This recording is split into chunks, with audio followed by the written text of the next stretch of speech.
Welcome back. Welcome home to the Brian and Pace podcast. We're doing Mates that Creates. This is more of an educational session. Today we're joined by Sam Fricker. Say hello, Sam. Well, thanks for having me. I'm excited to be back. I did a podcast a year ago or so. Or maybe 6, 7, 8. It was a while ago now. Was it this year or last year? It was last year. It was relatively close after the Olympics. Yeah, that's right. It was late last year. Well, so speaking of which, the intro should have been Olympian Sam Fricker. Yeah. Oh, we'll get into all that. I'm sure there's plenty of time. But yeah, world famous Olympian Sam Fricker. No, he's absolutely crushed it on social, which is what this podcast is all about how you've built your journey as a creator. Obviously, it's really cool to see someone. We're a big fan of creators who use the platform to grow what their main thing is, because that's actually sustainable and long term. So for you, you've built your brand as an Olympian by putting out content. And so I've got some funny videos of you here. I've got some stats to share. But I guess to get started, let's take us back. Yeah. Like, what's your journey as a creator? Where did you start? Like, take us way back. Wow. So when I was quite young, I always made content. So when I started diving, or even before that, I'd be getting videos on my phone or staying around after training with a GoPro to get clips. I feel like the coaches, they kind of liked that I loved diving and making videos a bit, but I feel like they were maybe mildly annoyed because I'd want to stick around for hours after training just to get videos of mucking around, having fun, doing my diving and things like that. And I'd just go home overnight and edit them up. And I watched a lot of YouTube as a kid as well. So I always really enjoyed the content side as well as the diving. Those were like two of my passions. I had no idea that it would ever even get half the size that it was today. Like, I just wanted to make a few videos because I really enjoyed it and I liked doing the edits to cool sounds and stuff, you know. Who are you watching? So I watched a lot of like How Ridiculous, Dude Perfect, Mr. Beast as he came through, which I really enjoyed. Also a lot of documentaries and educational stuff. I feel like YouTube taught me so much kind of about the world. And then as I've traveled around a bit older, I've really feel like YouTube kind of helped even shape me as a person, the people that you watch. Yeah, It does. Why not? I mean, I don't even remember like Freddie W. He made all these like CGI action scenes. Like, I was copying all his videos when I was younger. Yeah. And Do Perfect was big as well. Like, they really do shape. They're a huge part of our cultural or pop cultural experience. Yeah, 100%. And then over the years, diving just kind of got better and better, but it was never easy. It was so hard. And I eventually came with a TikTok because my sister Heidi, she was like, "Oh, you should make some TikToks with me." I was like, "Nah, it's just for kids." Like, and I feel like it's the same story, isn't it? And I kind of cringe to look at myself saying that because I was so wrong. And I feel like when, as Gary Vee says, when a new platform comes along, a lot of creators don't want to get into it because they don't want to start from scratch again. They don't want to be at the bottom of the food chain again. Yeah. But you've got to be humble enough to be like, you know what, I'm going to give it a crack. I'm going to suck, but I'm going to try and figure it out. Yeah, everyone has that one guardian angel that pushed them into TikTok. Like, for me, it was a Gary Vee thing. Yeah. But Pace always talks about, he's like, I saw one Gary Vee video and that's what got me into it. Yeah. For me, I had seen Gary talk about it because I don't listen to him as much as I do now, but like back then I was super into his content and he was always talking about it. So I was on the platform, but I wasn't posting for a while. Yeah. And same to you. It's just like, oh my God, what was I thinking? You're like, you want to slap your younger self. Yeah. And I'm glad I got onto it when I did, but obviously early is better. And my sister pushed me on there and I got like 100 views and I was like, oh, that's insane. Like 100 views. Random people. I know. And then I got like 500 views and I thought that was insane. And I started just making some funny videos with her. Then I put up a diving video and it got like 100,000. And I'd never had a video get anywhere near that many views in my life. Well, I've actually got the videos here. Oh, really? I've done some digging. Oh, no. Is that my first video? I found oh, my God. Your first I ever wish I video. took that down. Actually, you know what? No, this is where I started. Yeah. All right, let's watch your Can first. I say when we start at the bottom? Yeah. This is a good lesson. So here we go.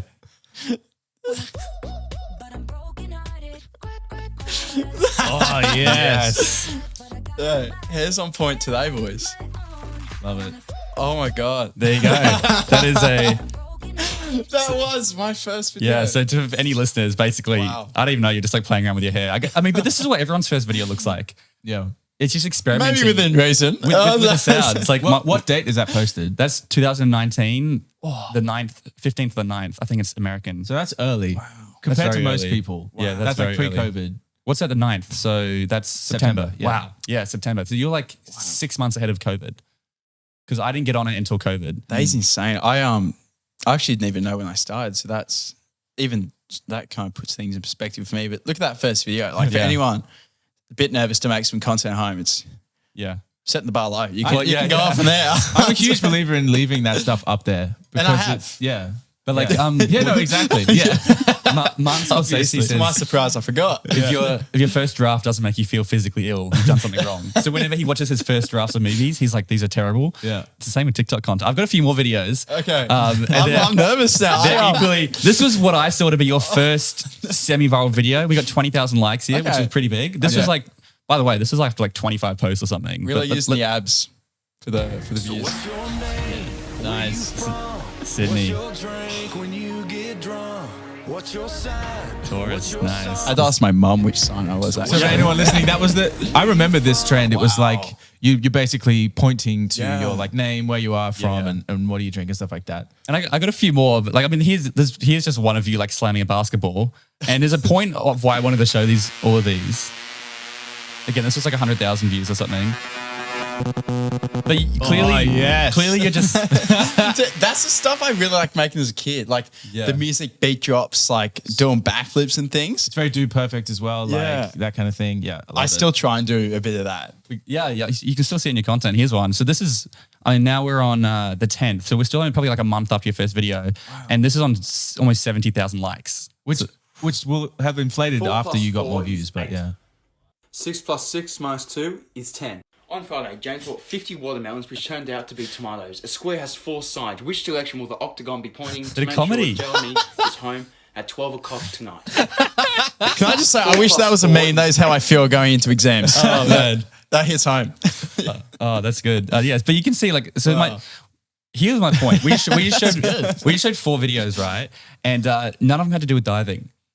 And so my point was like, I think it's important, like as a content creator, it's just like you're just dipping your feet in the water, so to speak. Testing stuff. Yeah, all testing completely stuff. different. Yeah, exactly. That's crazy because, when I thought about some of my first videos, I think of the first video that I remembered popping off, but maybe it wasn't because I posted a video in Gold Coast. I know what one. I think I've got the one you're talking about. Doing a twister. And that was like, maybe that was the first video of what I love to do diving that popped off. But I remember making all these. And I remember just having so much fun with it. And I remember just enjoying sharing my version of what I found funny and mucking around. But these was this a Gold? I think this is the Gold Coast one. This is your first video over 1 million views. Okay. Wow. This is your first video that I found. Can I say your research today has been incredible. I have learned something about myself. Well, this is this is over 1 million views and it's to do with diving. And it's actually mad. I watched it back This like is 5 in times. Bergen, Norway. Yeah. Okay, sick. So this is it. I'm losing my mind, trying to stay inside the lines. I'm losing my mind. I got a story about it actually. So I just won an event in Germany. It was I was the first Australian to ever win that event. I was like on a mad high. Then we flew over to Norway. Oh, this is one you shared on my podcast? Yeah. Yes, I remember this. So after that win, we flew over to Norway and I had 4 more events.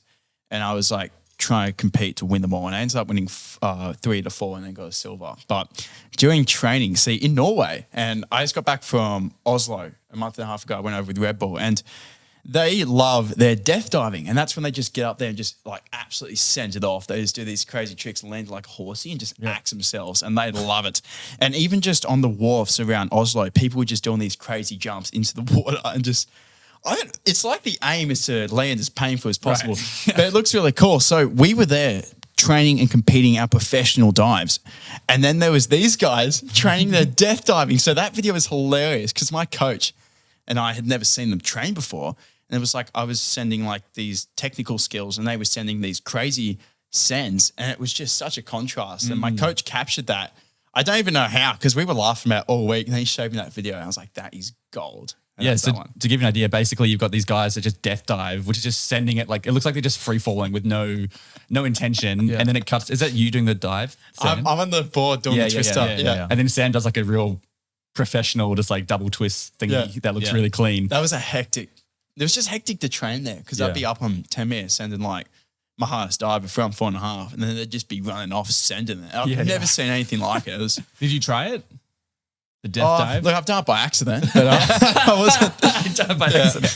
So because there must be a skill to it because you got to land properly, surely. Yeah, I think I'd be interested to know how they judge it. From my understanding, it's like you want to do kind of as cool as possible in the end in terms of holding like a position or something like that and then land as late as possible in a horsey. Yeah, you want to hold it and then just change. But these guys, I thought they were going to die. Like they were this close to the end of the pool. I know, he was. Like it's actually, Like, Dale, come on, look at this. Watch how close he is, ready? Like, you get an extra half a meter on that, and that's your longest dive. That's a death dive. Yeah, that's a real death dive right there. So, I got one more video. Oh, I was just going to say on that. So this is pre-Olympics, right? Yes. And that's over 1 million likes, is it? No, that was 110,000 likes. So over 1 million views. That was my first of the million. Yeah, first million views. Yeah. So I'm always interested in the mental aspect of content creation because that's where most people get stuck on. It's very difficult to rebound after having a viral video and keep posting consistently because you get that huge rush of like attention. You're like, oh my God, this is happening, it's happening. And your brain is like, oh, this is how it's going to be forever. Like you expect that trajectory to keep going up and then you post the next video, doesn't do as well. And the next video doesn't do as well. A lot of people that we know get stuck in that like rut after having a viral video. How did you find going viral? Did you feel like, oh, I've earned this over the years of making videos, or was it still like something that you kind of had to get your head around? That's a great question. And I found, if I put it into diving terms, I might win today and I could lose tomorrow, but at the end of the day, I've got a big goal at the end, and no matter what happens throughout there, whether it's a win or lose, I just keep pushing towards that. So with the social media, I really liked making content. In fact, this video, I would just make content, post it. I didn't even realize this hit 1 million. Like I noticed my followers were going up, but I was just still posting and doing things. I might have posted like 10 or 20 more videos before I even realized this hit 1 million. So it wasn't really a moment of like, oh, wow, I've kind of made it. Like, what about my next video? It was like, okay, I'm going to put that up and I want to make this other video. I'm going to go make that. And like, oh, I want to post another diving video. So I was going to go out and do that. But there is 100% like seasons, I feel like, in TikTok and social media. And some seasons you really flourish and other times you're posting what you think is the highest quality stuff and it flops and you don't know why. And I feel like it's really hard. But if you have a good mindset on it, you can just navigate it all without getting too concerned. But it happens. It really does.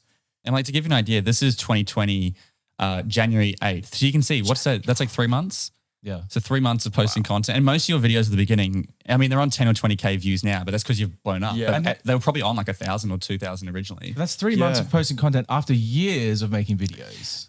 Yeah. Like I was posting on Instagram for such a long time, making my little edits and things like that. And on YouTube, like, and I've left, I think it's really cool. So I've left nearly all my old YouTube videos up there. So my account now that's got, 1 million, 1.4, 1.5 million with over 1.4 billion views. Yeah. If you scroll all the way back, it's insane. ludicrous. It's insane. You can still find like my earliest YouTube videos with my whole edits. Well, here's your first, what I would consider your first like mega viral video, and it has nothing to do with diving. It's actually, I don't even know. I don't even remember this video. Do you know what video I'm talking about? I think I do. It's about short people. Yes, that's it. All right, here we go. Okay. This is 12 million views. Look at this, 2.9 million likes. I do remember this one. Yeah, so this is...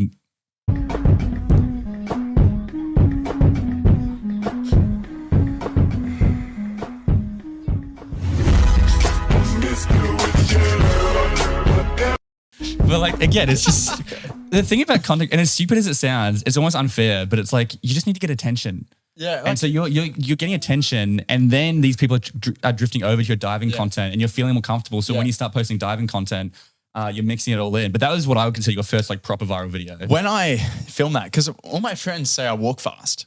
Yeah. And it's typically because I have somewhere to go. Like, you're on the move. I'm just, you're on the move. But some of my shorter friends like, oh, you got to slow down. Like, I got short legs and that.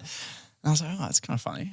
And then I remember that scene from Incredibles. Yeah. So then I was like, oh, just, me walking normally. And my friends trying to like keep up. But Mate, 12 million views. You probably gained like 50,000 followers from that. I do remember that day. I woke up and I posted it that night, and I woke up in the morning and it had, I check my phone in the morning. Some people don't. I do. I got out of bed and I was like, oh, because I got my alarms for training. Yeah. I'll quickly check TikTok and I saw it said like 1.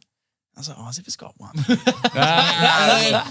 Then I kind of like woke up a bit and I was like, 1M. I hadn't really seen, although the video before got 1 million. It probably didn't. It's got 1 million now. Yeah. But it probably didn't by when you posted it. So then I was like, oh, million. Yeah. I was like, that is insane. And then I couldn't believe it. Then I drove to training. It's like an hour drive for me. And that was like on 2 or 3 million. Yeah.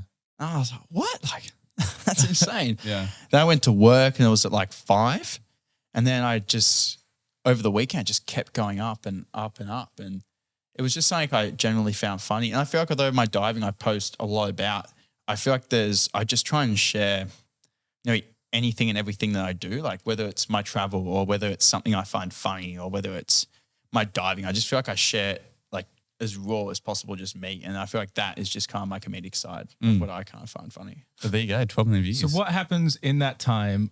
So millions and millions of people are seeing you. Is that starting to bleed into your real life now? Like, are people noticing you?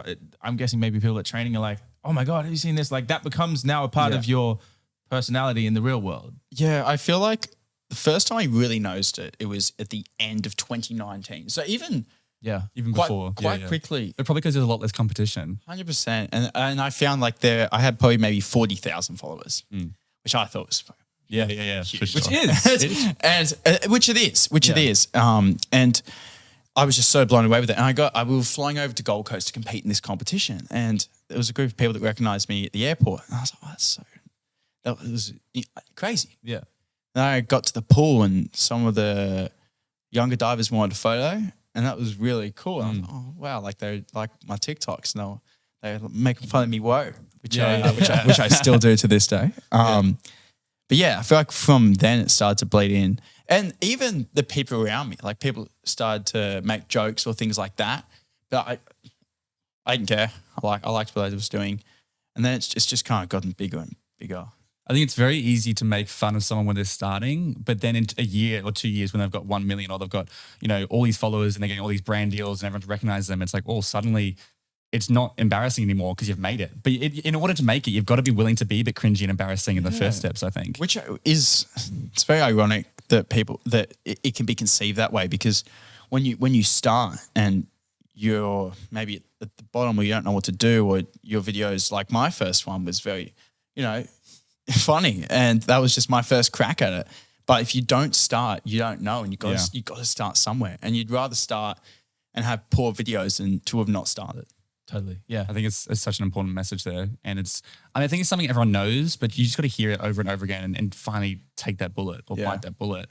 But I was just going to say, we always talk about the blessing that is like the way that the algorithm works. Yeah. If your video isn't that good, no one's going to see it. So no one sees your flops. They only see your good videos. Obviously, there's maybe the occasion where someone goes viral for the wrong reasons. It's extremely rare, I think, and you can always take it down. But like, it's just like free market research and training because no one sees your flops. Unless they click on your profile, but it's like, why do you even care? Yeah. Yeah, a lot of it and if you're willing to post it, then it can't be too bad, and then whatever comes of it, comes of it. Yeah. I got some stats here I wanted to share. Oh God. No, these are insane. So like on your main, what platforms? We're going to do TikTok first. Okay. So TikTok, Byron, can you move your microphone to the side sure. a bit? Yeah. We're going to do TikTok first. So can you see how many views I've gotten? I can see everything. Oh no, I can't see views. I can see your likes though. Okay. You got 69.4 million likes, which is crazy, man. Sick. Like that's probably, I would estimate around 500 million views usually. Yeah. It's somewhere between like 10 to 1 to like 8 to 1. Depends though. Yeah. My diving videos have sometimes horrible ratios. Right. Yeah. In terms of like to views, because people might watch the whole thing, but then just not tap the like button. Well, our clips here get insane ratios. We've had like 1 to 4 sometimes. Okay. Yeah. Like we'll get like 200,000 views with 50,000 likes. Yeah. Depending if they enjoy it. I think it often depends on how visual the clip is or how like human it. Like if we're talking, it tends to get more likes. Yeah. Where if it's just a visual piece, someone's like, "Oh, that's beautiful," and move on. Because also, if we share a crazy story, people will like it because then they want to come back and see it again. Yeah. So I think it's a big. That's why I would like videos sometimes. There's been some of your clips I've saved before. Oh, let's go. Because I want to either rewatch it or show someone. Or bring it up at a party. Just did you hear about the story? 1.6 million followers on TikTok. Here's the most impressive part. So to give you an idea, Pace, I've posted 1,700 videos. Sam has posted 3,400. Wow.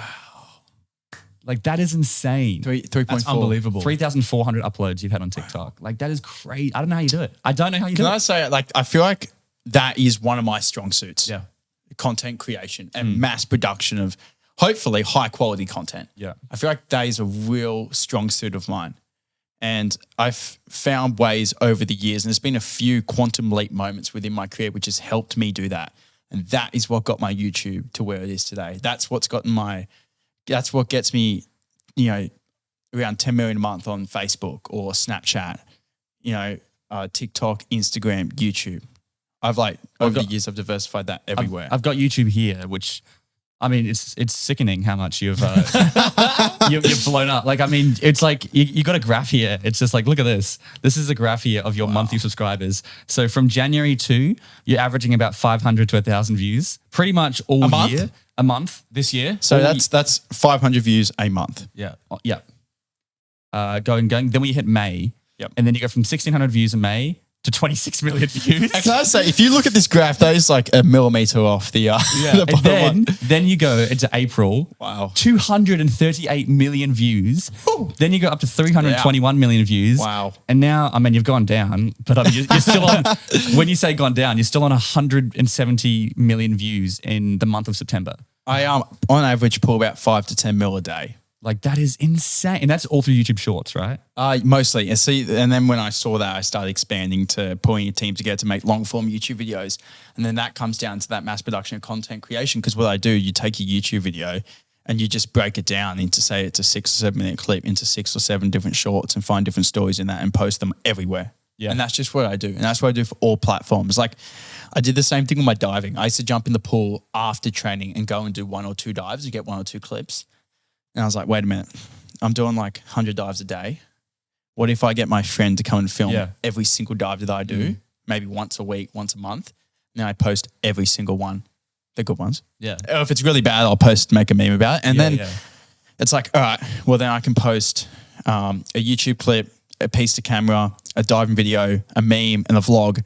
There's 5 pieces of content I could do every single day across every platform. And then diving videos, I got hundreds of them. I could just post 2 or 3 or 4 or 5 a day. And that's how I've been able to post so much. Yeah, because you've got, so again, 1.4 million subscribers, a total of 1.4 billion views. Like that's absolutely insane.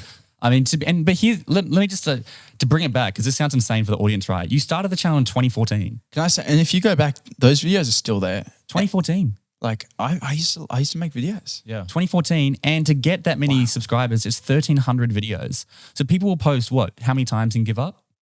3, 5, 6? You know what I'd love to know? How many videos I posted before any of them got over 1 million? Yeah. It would be, I mean, If you're looking for that, I just want to say, because this is like technical information, but I think it's useful for people.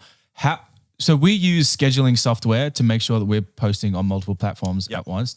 Do you use anything like that to try and scale it? Or are you literally going in on the app every single platform and posting? look, I just grind it out. I've got a few structures. One of them is that I post everything on TikTok, save it through TickSave, and then repost everywhere without the watermark. That's like one kind of strategy. Mm-hmm. But I do it all myself. Yeah. Nearly all of my content I do typically myself. And it means I've had to figure out what works, what doesn't, figure out how to do it, where to put it, how to put it up, all that. But then I tried to build a team out from there. So like the YouTube videos, I really didn't like editing them, nor did I particularly like having to hold the camera, because I felt like it kind of got rid of me doing my thing in the moment. So I got my friend Timmy to come along and film the video, edit the video. So any long form content I get done through work or through a friend or something like that. And then all the short form I typically do myself. Yep. So that's probably, because for us, like, we got so caught up in trying to post on every platform. It takes a long time because you've got to write the caption, you've got to download it and then, post it on Facebook, post it on YouTube. Like, that's a couple hours a day, I'm imagining. I've become pretty efficient about it. So like most of the time I won't bother with the caption. Yeah. I literally just save it, put it up. I feel like a lot of what I do, you could point at things and say you could do that better. You could do this better. You could improve that. And I try to improve as much as possible. But the number one thing is quantity. Mm. It's like I could spend an extra hour editing up my diving video and it may get an extra 100,000 views. But if I spend that hour editing up 10, I could get an extra million. Yeah. You know? So I feel like, and when people are looking for perfection, you could poke holes through nearly anything I did, but you know, It's why you're here. it's why I'm here. Yeah, and this was a conversation I was having last night with my program. I've got a bunch of people. We were doing a session all about starting a business, and I was like, if you've heard of the term MVP, minimum viable product, what's just the minimum viable I was thinking product? most valuable player. But Oh, right, yeah. No, but minimum yeah, I was like, viable that's the product. one. Yep, that's the one. What's the minimum viable video? That's MVM. Yeah. No, wait, what is it? MVV. Is that a Byron Dempsey That's special? Byron Dempsey. I just made that up I'm then. going to take that one home. Minimum viable video. What is the minimum viable video that you can just throw Yeah. up and just put it out there Yeah. and start, and even because you're going to start to get used to the feeling of putting it out there and Yeah. get over that barrier, which is Yeah. a very difficult barrier to overcome for many people starting. And then you find ways to make it better while being productive. Exactly. Like, for example, I get my friend to shoot my YouTube videos. Like I get Hamish to come film more diving, which frees my time up to go and do other things. So I feel like content production and producing and posting is number one. Then figure out how to make it better. Yeah. Like, dude, even I'm looking at all your YouTube videos, most of them don't do that well. You're getting 10, 20, 30, 40K, Yeah. but then because you're posting so many, one Yeah. hits 500, one hits Yeah. 10 mil. And Yeah. it's like, but you only got that because you posted so many. And people only look at that one instead of seeing all the other ones underneath it that only got 10 Yeah. or 20K. Yeah, and they don't see the flops. So many could flop. Yeah. And it just doesn't bother me because I'll just make more and keep chipping away. And I like making the content. I like posting it. And maybe aside from Mr. Beast, who can sit back and say, you know, this will get 10 million. A lot of the time, I don't know.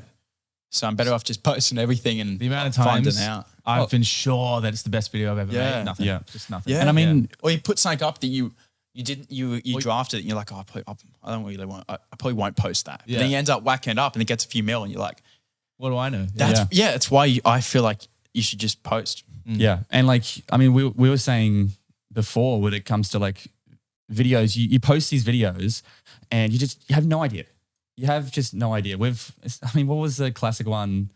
We've done a few videos. I mean, the classic one for us was we started real strong. We started real strong. Well, 100K in a week. Yeah, It's like- as strong as it gets. I posted a video. We started, so just for context, like we started at the end of November, beginning of December last year. Yep. And we were like, oh, imagine if by beginning of next year we have 10,000 followers. Like, because we were like trying to plan it all and all the rest of it, and then continue Byron. Yeah, and then so we were like, we'll hit 10K, we'll try hit 10K, and we post our first video. And when we post your first video, TikTok spends 10 hours making sure profile's legit and everything. And it does all right, it gets like 1,000. Then we post another one, and these ones kind of slowly start picking up. Then we post this one about Toy Story. And I shared a story, which I took an original story and just changed it a little bit. I think I saw this video. Yeah. And everyone was like, no, that's not the real story. And it got 6 million views, and then it just kind of plateaued. Then a week later, 12. Just jumps up to 12, and we gained 100,000 followers. But then that bled into every other video. So like all that, the whole We're account. riding that wave. Oh my God, the entire account is like, And that's smart. every other video had like 2, 3, 4 million views around it. Yeah. So it was like, 20, 30, 40 million views in like a 2-week period. And everyone, it was such a unique concept. Everyone was like, this is insane. Like, I can't believe that. Oh, I'm here since 1,000 followers. I'm here since 10,000 followers. Byron's like, that was a week ago. I also, because I'm just going through here and this one here, this put you on the map for YouTube. I don't know if you know this one. So again, is it just a diving video? Wow. Did that get, 200? This one has 57 million views. This same dive, I posted it twice. I think if one of the versions I posted has got about, I think around 200. Oh, no, my twist has 200. That's my front 3.5 pike. So why do you reckon it's got views? Just luck? Song? Like, Did you change the song? The Anything? song's something I keep pretty consistent because to the podcast, to anyone listening, Yeah. you just slow-mo flips. Like I wouldn't say it's anything Yeah. crazy, like 57 million views. Like you post these videos all the time. 100%. And like, for example, one on TikTok, 57 million. It's my most viewed on TikTok. My friend Hamish, he comes in to shoot these. He's probably filmed that same dive 30 or 40 times. Yeah. And just one, it might be the angle, Yeah. the swimmers. Lighting. It might be the lighting, the zoom I do on certain parts that makes it really click. And if you sat back, try and analyze and figure it all out all day, you wouldn't get anywhere. But if I just post consistently my diving videos, then some will really pop off. And then you take some educated guesses with it. Like you watch it, you try and figure out what did work. But I'm not going to spend hours pondering on it. I'm just going to look at it, analyze it, see if I can reproduce a similar piece of content and keep moving forward. It's like if we look here, this is where is it? 57 mil. This is it, 57 mil. Yeah. Look, these are all dies underneath it. Yeah. 45K, which is still good, right? But Yeah. compared to 57 mil, it's like what, 0. And keeping in mind that that's an account that's getting that amount of views, you're going to get some views on all your videos anyway. But I think anything under 50K is probably considered a bit of a flop in this scenario. Yeah. 50K, 70K, 43. 43, 500 there. And so they're all, I guess, for you, as much as we would love, I think every creator would love to have the power to know they're going to get views on a video because then you can guarantee sponsorships and everything. Yeah. But like, it's just so difficult to achieve. That's the top, that's the PewDiePie. That's like the top kind of YouTubers who've been able to achieve that. For us mere mortals, this is kind of the strategy you have to do. You've just got to start posting as much as you can. And like, I hope people are listening to your long form strategy because I'm the biggest fan of that. And I've just found it to be super effective, and I managed to produce so much content, and like it's it. Like if you go through these, they all do not pop off, but you post enough that some will, and you figure out what works, and you just kind of keep chipping away. What are you editing on? I legit. So it's probably the best investment I've ever made in my life. I bought a $10 app called Video Perfect. Yeah. And that app has probably gotten me over 1.4 billion on YouTube, hundreds of millions on TikTok. Yeah. So you do it on hundreds your of phone? millions on Facebook. Yeah. Everything on your phone? Yeah. Oh, that's Well, I get on my computer, I'll be checking stats, I'll be mucking around, doing my emails. Yeah. No, I sit down on my phone. The great thing about this is, like, I'm done training. Like, before I came here, I was editing a video for work, like one of the brand deals. I just grabbed a coffee, smashed it out in the cafe. And I came here.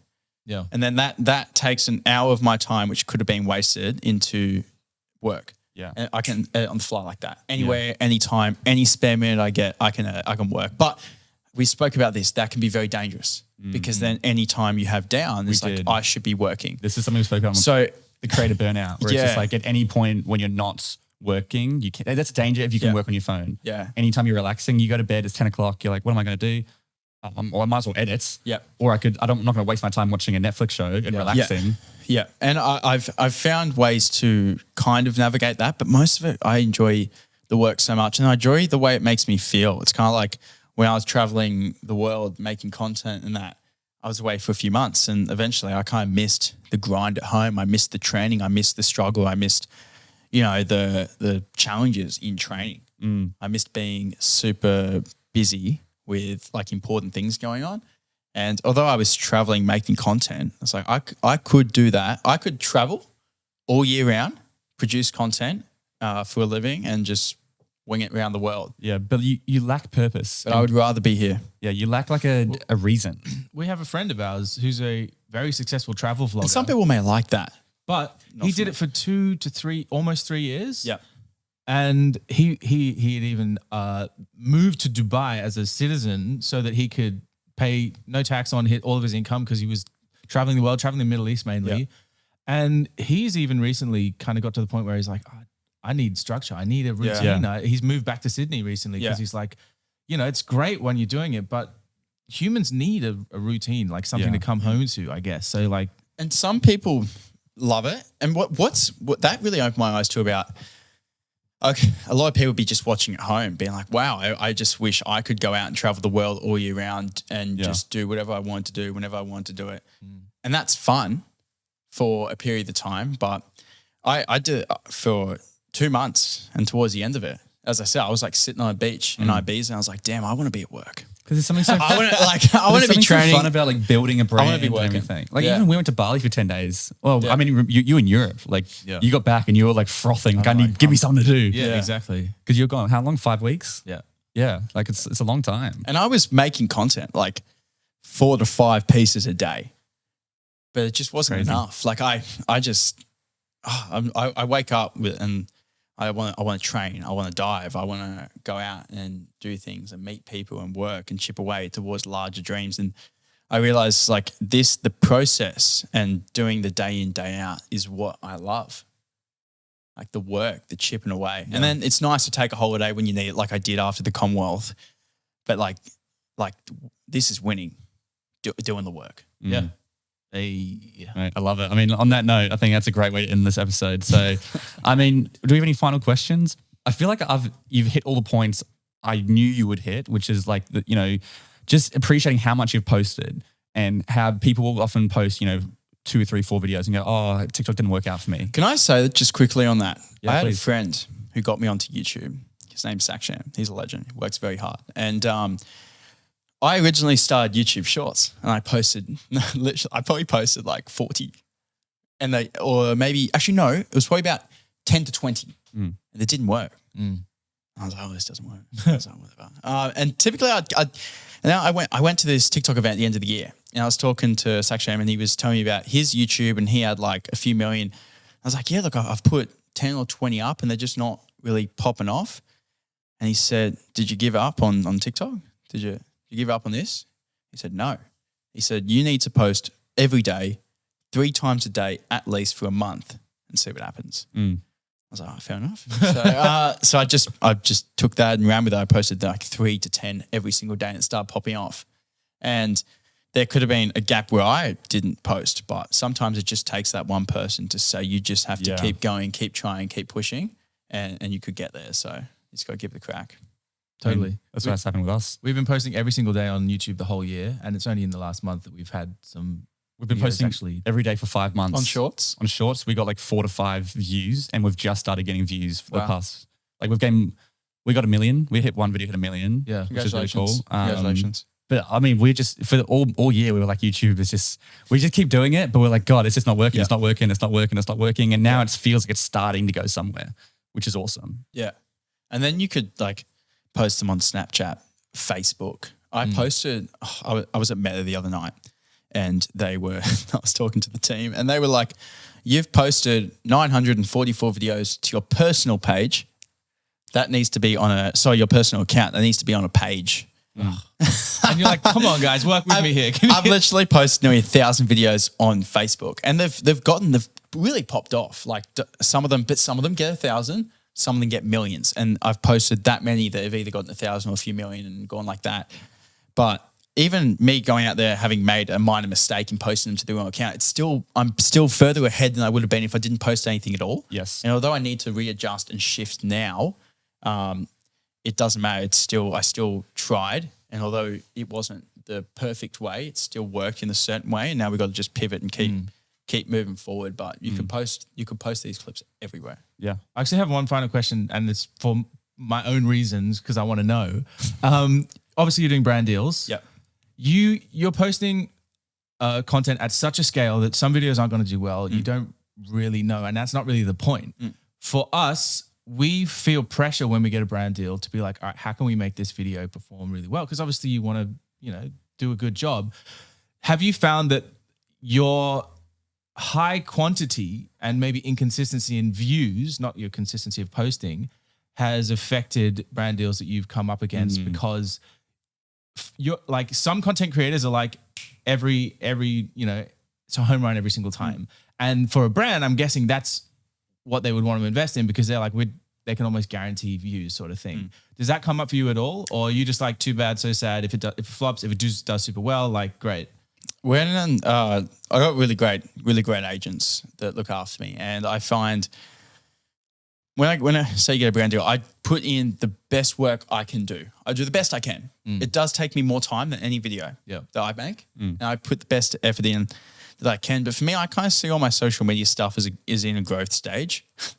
Even like I don't feel like I've arrived or anything like that. So I feel like I'm still so early on that posting a lot is what I need to be doing, and I'm not necessarily concerned about the money or anything like that. It's because I just really like to post and share, and I feel like that's the most valuable thing. So when it comes to brand deals, I just do my best, but I can't let that affect my strategy.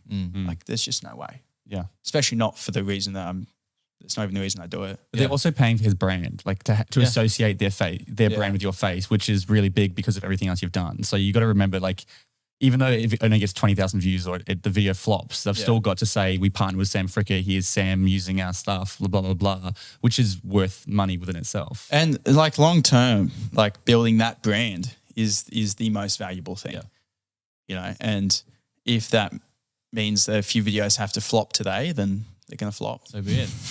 That's it. Well, Sam, thanks so much for coming on the Mates That Create episode. We're going to throw over to the Byron and Pace episode in just a few minutes. So anyone who wants to hear Sam in a bit of a looser setting with some crazy stories, see how he goes with the guessing, that's going to be coming right up. But mate, incredible journey. You know, you've had so many flops and that's how you got to success. I think that's it. Honestly, you got to flop all the way till you win. You got to flop till you win. In I and love out it. of the pool. Love it. Yeah, I love it. Too many flops in the pool. Thanks, Sam. Cheers, man. Cheers, boys.